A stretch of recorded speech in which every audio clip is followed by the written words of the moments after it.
Ted, it is about 2:30 in the afternoon. You are scheduled to be executed tomorrow morning at 7 o'clock if you don't receive another stay. What is going through your mind? What thoughts have you had in these last few days? Well, I won't kid you to say that it's something that I feel that I am in control of, or something that I've come to terms with, because I haven't. It's a moment-by-moment thing. Sometimes I feel very tranquil, and other times I don't feel tranquil at all. What's going through my mind right now is to use the minutes and hours that I have left as fruitfully as possible and see what happens. It helps to live in the moment, in the essence that we use it productively. So right now I'm feeling calm, and in large part because I'm here with you. For the record, you are guilty of killing many women and girls. Is yes. that correct? Yes, that's true. Ted, how did it happen? Take me back. What are the antecedents of the behavior that we've seen?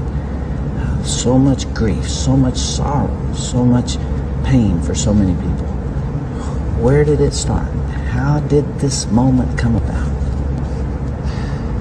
That's the question of the hour, and one that not only people much more intelligent than I have been working on for years, but one that I've been working on for years and trying to understand. Is there enough time to explain it all? I don't know. I think I understand it, though. Understand what happened to me, to the extent that I can see how certain feelings and ideas developed in me to the point where I began to act out on them. Certain very violent and very destructive feelings. All right, let's go back then to those roots. First of all, you, as I understand it, were raised in what you considered to have been a healthy home. Absolutely. You were not physically abused. You were not sexually abused. You were not emotionally abused. No, no way. And that's part of the tragedy of this whole situation, is because I grew up in a wonderful home with two dedicated and loving parents, one of 5 brothers and sisters. A home where we as children were the focus of my parents' lives, where we regularly attended church, 2 Christian parents who did not drink, they did not smoke, there was no gambling, there was no physical abuse or fighting in the home. I'm not saying this was Leave It to Beaver. It wasn't a perfect home. No, I don't know that such a home exists, but it was a fine, solid Christian home, and nobody, I hope no one will try to take the easy way out and to try to blame or otherwise accuse my family of contributing to this, because I know, and I'm trying to tell you as honestly as I know what happened, and I think this is a message I want to get across. But as a young boy, and I mean a boy of 12 or 13, certainly, that I encountered outside the home again, in the local grocery store, or the local drugstore, the softcore pornography, what people call softcore.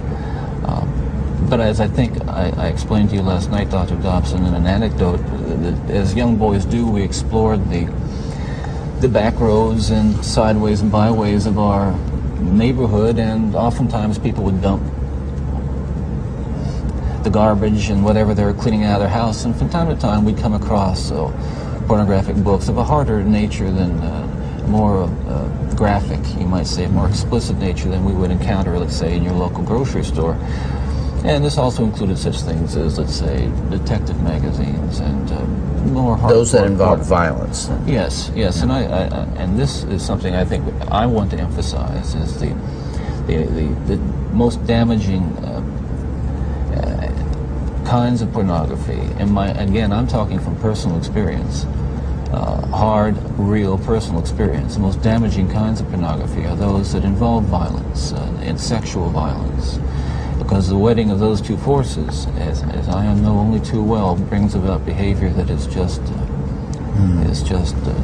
too terrible to describe. Now, walk me through that. What was going on in your mind at that time? Okay, before we go any further, I think it's important to me, and that people believe what I'm saying, to tell you that I'm not blaming pornography and not saying that it caused me to go out and do certain things. That I take full responsibility for whatever I've done and all the things that I've done. That's not the question here. The question and the issue is how this kind of literature contributed and helped mold and shape the kinds of violent behavior. It fueled your fantasies, didn't it? Well, in the beginning it fuels this kind of thought process. Then at a certain time it's instrumental in what I would say crystallizing it, making it into something which is almost like a separate entity inside. And at that point you're at the verge, or I was at the verge of acting out on these kinds of thoughts. Now I really want to understand that. You had gone about as far as you could go in your own fantasy life with printed material. And you made, or printed and video or film, or film, photos, magazines, what have you. Yeah. And then there was the urge to take that little step, or big step, over to a physical event. And it happens, it happened in stages, gradually. It doesn't necessarily, not to me at least, happen overnight. My experience with, I'd say, pornography generally, but with pornography that deals on a violent level with sexuality, is that once you become addicted to it, and I look at this as a kind of addiction, like other kinds of addiction, I would keep looking for more potent, more explicit, more graphic kinds of material. Like an addiction, you keep craving something which is harder, something which gives you a greater sense of excitement, until you reach the point where the pornography only goes so far. You reach that jumping off point where you begin to wonder if maybe actually doing it will give you that which is beyond just reading about it or looking at it. How long did you stay at that point before you actually assaulted someone? Well, yeah, you see,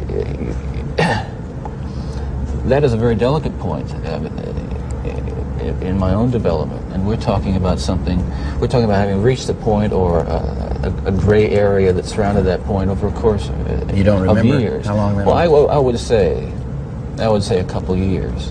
And what I was dealing with there were very strong inhibitions against criminal behavior or violent behavior that had been conditioned into me, bred into me in my environment, in my neighborhood, in my church, in my school. Things which said, no, this is wrong. I mean, even to think of it is wrong, but certainly to do it is wrong. And I'm on that edge, and you might say the last vestiges of restraint. The barriers to actually doing something were being tested constantly and assailed through the kind of fantasy life that was fueled largely by pornography. Do you remember what pushed you over that edge? Do you remember the decision to go for it? Do you remember where you decided to throw caution to the wind? Again, when you say pushed, I know what you're saying. I don't want to infer again. I understand that. That I was some helpless kind of a victim, and yet we're talking about an influence that is the influence of violent types of media and violent pornography, which was an indispensable link in the chain of behavior, the chain of events that led to the behaviors, to the assaults, to the murders, and what have you. It's a very difficult thing to describe.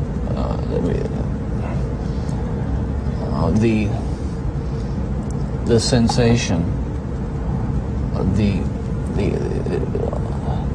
of reaching that point where I knew that it was like something had, say, snapped, that I knew that I couldn't control it anymore, that these barriers that I had I'd learned as a child, that had been instilled in me, were not enough to hold me back with respect to seeking out and harming somebody. Would it be accurate to call that a frenzy, a sexual frenzy? Well, yes, that's one way to describe it. A compulsion, a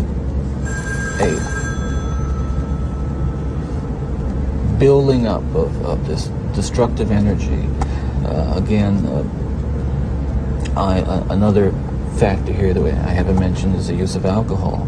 But I think that what alcohol did, in conjunction with, let's say, my exposure to pornography, was alcohol reduced my inhibitions. At the same time, the fantasy life that was fueled by pornography eroded them further. In the early days, you were nearly always about half drunk when you did these things. Is that right? Yes. Yes. Was that always true?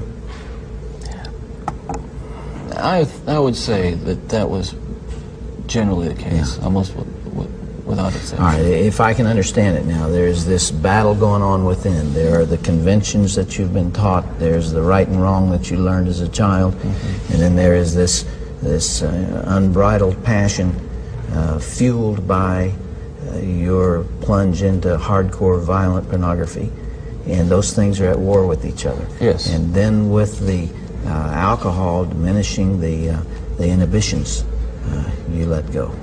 Well, yes, and you can summarize it that way, and that's accurate, certainly. And it just occurred to me that some people would say that, well, I've seen that stuff and it doesn't do anything to me. And I can understand that. Virtually everyone can be exposed to so-called pornography, and while they're aroused to it to one degree or another, not go out and do anything wrong. Addictions are like that. They affect some people more than they affect others. Well, but there is a percentage of people affected by hardcore pornography in a very violent way, and you're obviously one of them. That was a major component, and I don't know why I was vulnerable to it. All I know is that it had an impact on me that was just so central to the development of the violent behavior that I engaged in. Ted, after you committed your first murder, what was the emotional effect on you? What happened in the days after that?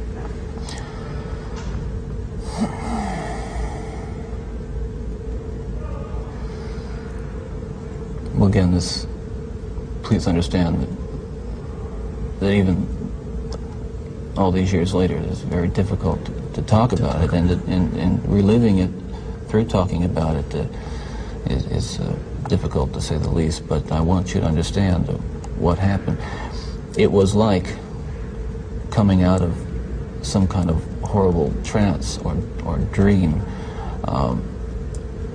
I can only liken it to, after, I don't want to over-dramatize it, but to have been possessed by something so awful and so alien, and then the next morning wake up from it, remember what happened, and realize that basically, I mean, in the eyes of the law, certainly in the eyes of God, you're responsible. To wake up in the morning and realize what I had done, and with a clear mind and all my essential moral and ethical feelings intact at that moment, absolutely horrified that I was capable of doing something like that. You really hadn't known that before? There is just absolutely no way to describe, first, the brutal urge to do that kind of thing, and then what happens is, once it has been more or less satisfied and recedes, you might say, or spent, that sense, that kind of energy level recedes, and basically I became myself again. I want people to understand this too, and I'm not saying this gratuitously because it's important that people understand this, that basically I was a normal person. I wasn't some guy hanging out at bars or a bum, or I wasn't a pervert in the sense that, you know, people look at somebody and say, I know there's something wrong with him, and just tell. I mean, I was essentially a normal person. I had good friends. I led a normal life, except for this one small but very potent and very destructive segment of it that I kept very secret and very close to myself and didn't let anybody know about it. And part of the shock and horror from my dear friends and family years ago when I was first arrested was that there was no clue. They looked at me and they looked at the all-American boy, and I mean, I wasn't perfect, but I want to be quite candid with you. I was okay. I was. The basic humanity and basic spirit that God gave me was intact, but unfortunately it became overwhelmed at times. And I think people need to recognize that it's not some kind of those of us who have been so much influenced by violence in the media, in particular pornographic violence, are not some kinds of inherent monsters. We are your sons and we are your husbands. And we grew up in regular families. And pornography can reach out and snatch a kid out of any house today. He snatched me out of my home. It snatched me out of my home 20, 30 years ago. And as diligent as my parents were, and they were diligent in protecting their children, and as good a Christian home as we had, and we had a wonderful Christian home, there is no protection against the kinds of influences that are loose in the society that tolerates. You feel this really deeply, don't you? Ted, outside these walls right now, there are several hundred reporters that wanted to talk to you. Yeah. And you asked me to come here from California because you had something you wanted to say. This hour that we have together is not just an interview with a man who's scheduled to die tomorrow morning. I'm here and you're here because of this message that you're talking about right here. You really feel that hardcore pornography and the doorway to it, softcore pornography, is doing untold damage to other people and causing other women to be abused and killed the way you did others. Listen, I'm no social scientist, and I haven't done a survey. I mean, I don't pretend that I know what John Q. Citizen thinks about this. But I've lived in prison for a long time now. And I've met a lot of men who were motivated to commit violence just like me. And without exception, every one of them was deeply involved in pornography, without question, without exception, deeply influenced and consumed by an addiction to pornography. There's no question about it. The FBI's own study on serial homicide shows that the most common interest among serial killers is pornography. Yeah, that's true. And it's real. It's true. Ted, what would your life have been like without that influence?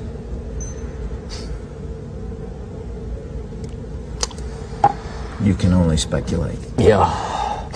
Well, I know it would have been far better, not just for me, and it's, excuse me for being so self-centered here. It would have been a lot better for me and lots of other people. I know that, lots of other innocent people, victims and families. It would have been a lot better. There's no question, but that it would have been a fuller life. Certainly a life that would not have involved, I'm absolutely certain, would not have involved this kind of violence that I have committed. I'm sure, Ted, if I were able to ask you the questions that are being asked out there, one of the most important as you come down to perhaps your final hours, are you thinking about all those victims out there and their families?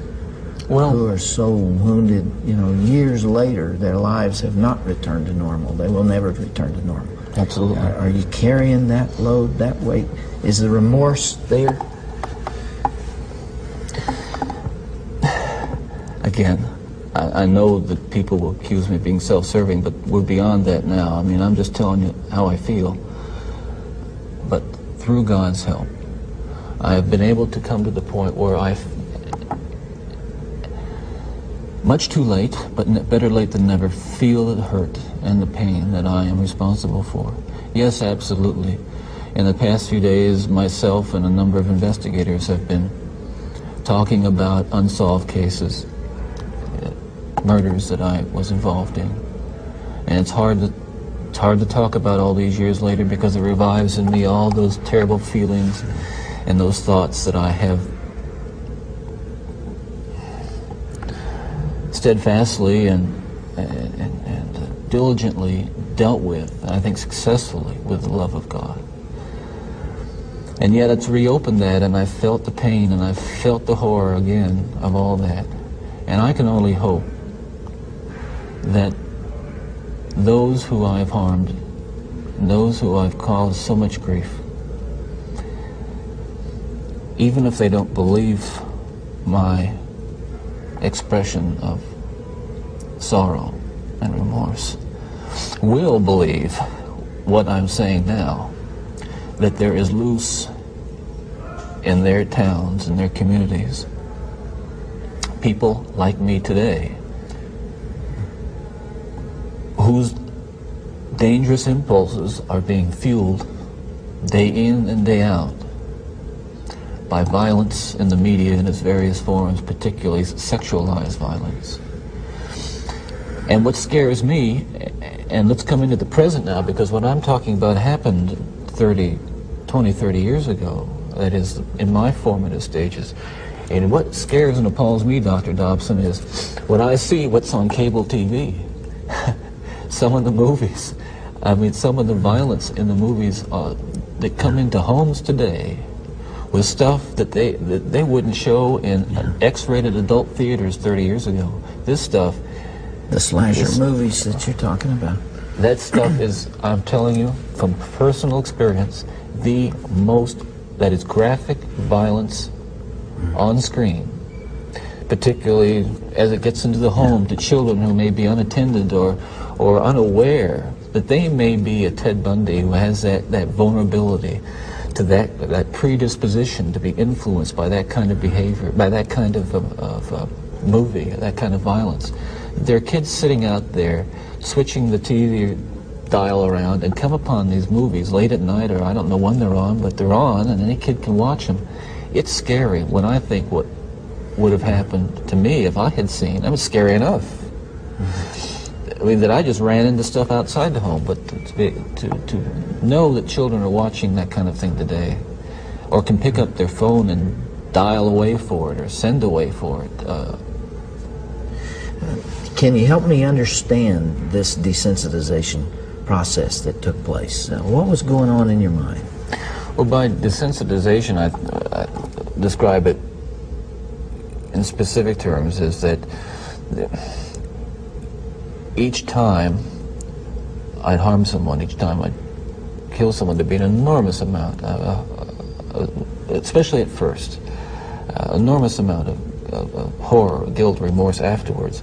But then that impulse to do it again would come back even stronger. Now, believe me, I didn't.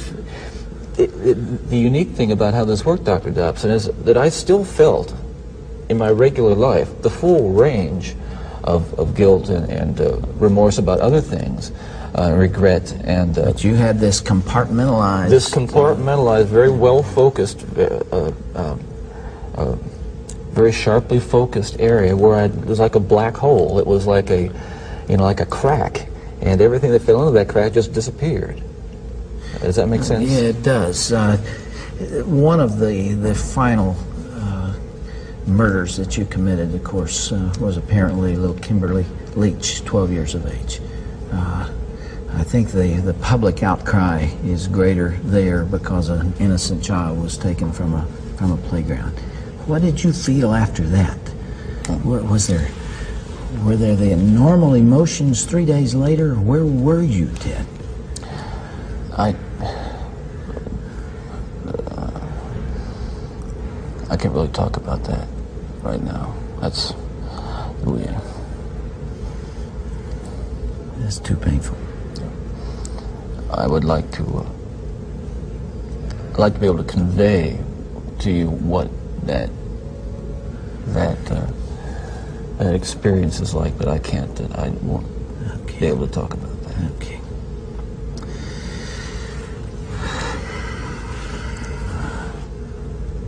I can't begin to understand. Well, I can try, but I'm aware that I can't begin to understand the pain that the parents of these children that I have, and these young women that I have harmed, feel. And I can't restore really much to them, if anything. And I won't pretend to, and I don't even expect them to forgive me, and I'm not asking for it. That kind of forgiveness is of God, and if they have it, they have it. If they don't, well, maybe they'll find it someday. Do you deserve the punishment the state has inflicted upon you?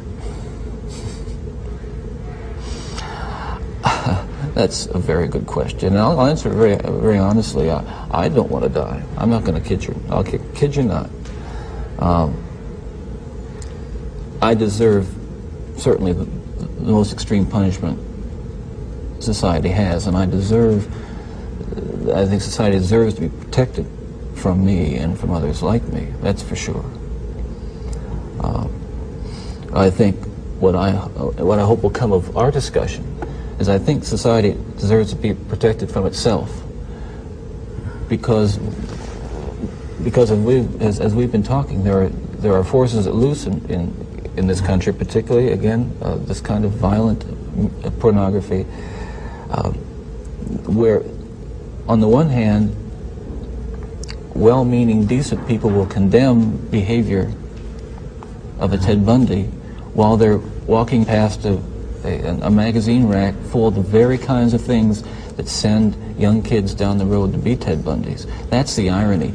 We're talking here not just about more. We're talking. What I'm talking about is going beyond retribution, which is what people want with me. Going beyond retribution and punishment, because there is no way in the world that killing me is going to restore those beautiful children to their parents and correct and soothe the pain. But I'll tell you, there are lots of other kids playing in streets around this country today who are going to be dead tomorrow and the next day and the next day and next month, because other young people are reading the kinds of things and seeing the kinds of things that are available in the media today. Ted, as you would imagine, there's tremendous cynicism about you on the outside, and I suppose for good reason. I'm not sure that there's anything that you could say that people would believe. Some people would believe. Yeah. And yet, you told me last night, and I've heard this through our mutual friend John Tanner, that you have accepted the forgiveness of Jesus Christ and are a follower and a believer in Him. Do you draw strength from that as you approach these final hours? I do. I can't say that it's going to be being easy. in the valley of the shadow of death is something that I've become all that accustomed to, and that I'm strong and nothing's bothering me. Listen, it's no fun. It gets kind of lonely, and yet I have to remind myself that every one of us will go through this someday, in one way or another, and countless millions who have walked this earth before us have. So this is just an experience which we all share, and